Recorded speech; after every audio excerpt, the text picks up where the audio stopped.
How's your body after Saturday, just some of the hits you took?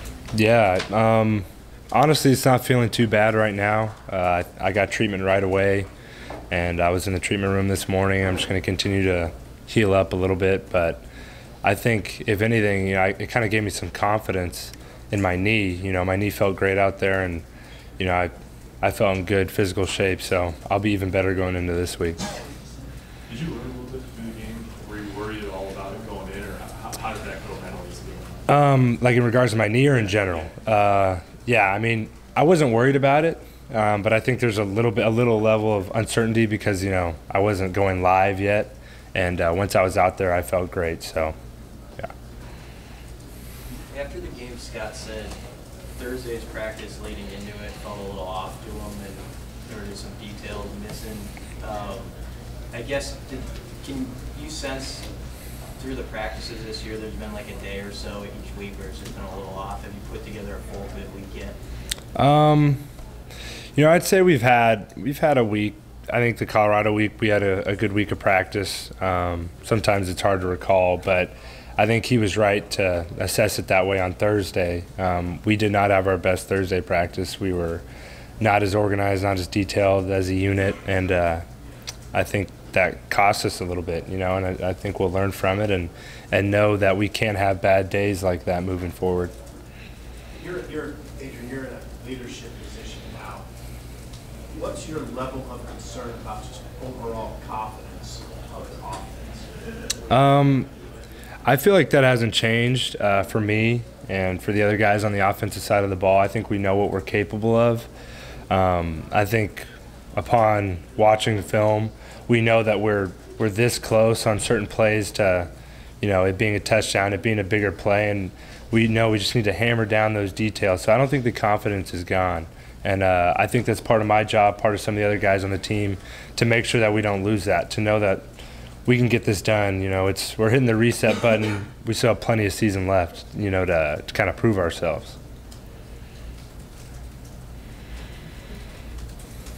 Every week's a big game, but does this feel especially important given the 0-3 start, and just to get that win and get some of that positive juice going?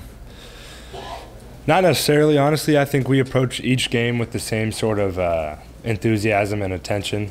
I think obviously the situation that we're in right now, we need to win this game, and I think everyone knows that. But in my mind, it's been that way each week. I felt that we needed to win each week, but we just have to attack this one and know that we need to come out on top. How can you guys get off to better starts in the first quarter? We just need to come out firing. I think that's a great point you made. I think all the games we've put ourselves in a hole, and that's something we definitely need to stop doing. It doesn't help us fighting from behind, and I think it'll help our offense get on a roll sooner. I think it's just about us coming out firing, ready to go. We need to hit them in the mouth first.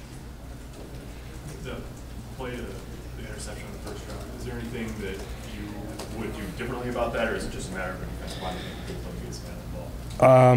He definitely made a good play. There were some other factors for sure.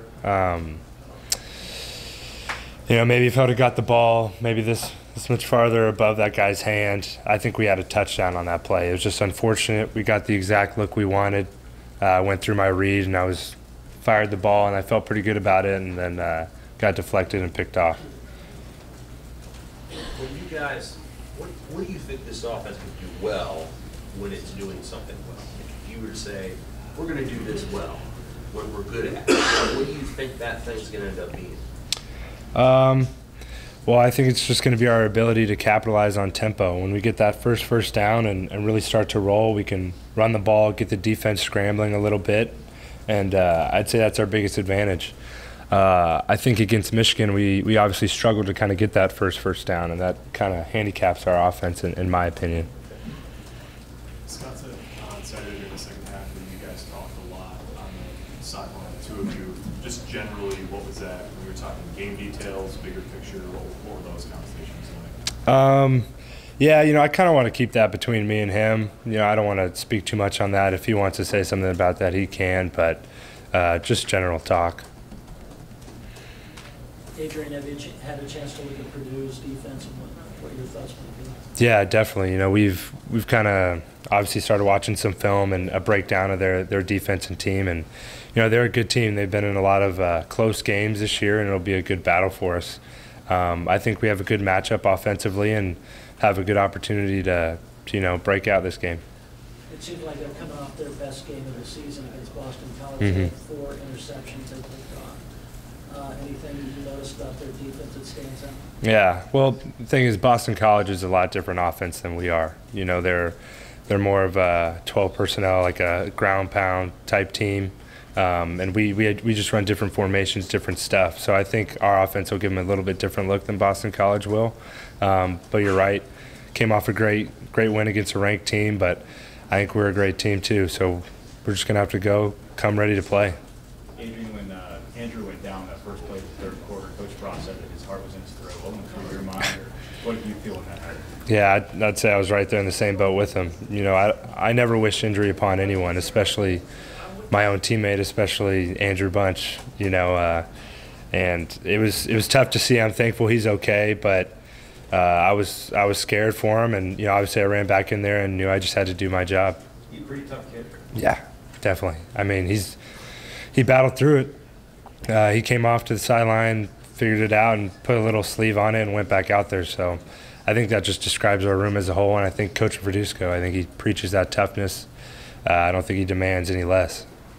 What's the Matt Baskerville like? Suddenly being the number 3 guy and, you know, being on the travel roster, how does he kind of fit in, and what have you seen out of him? Yeah, well, I mean, Matt kind of started a little bit behind since he came in during the summer, and we'd already had all spring to learn the offense. So he's just kind of played catch-up at first. Now that he's starting to get a hold of things, he's just a hard worker, man, and he's a great guy. I'm so thankful to have him in our room. He brings a good dynamic and kind of holds us all accountable as people and, you know, on the football field. He's always going to bring it.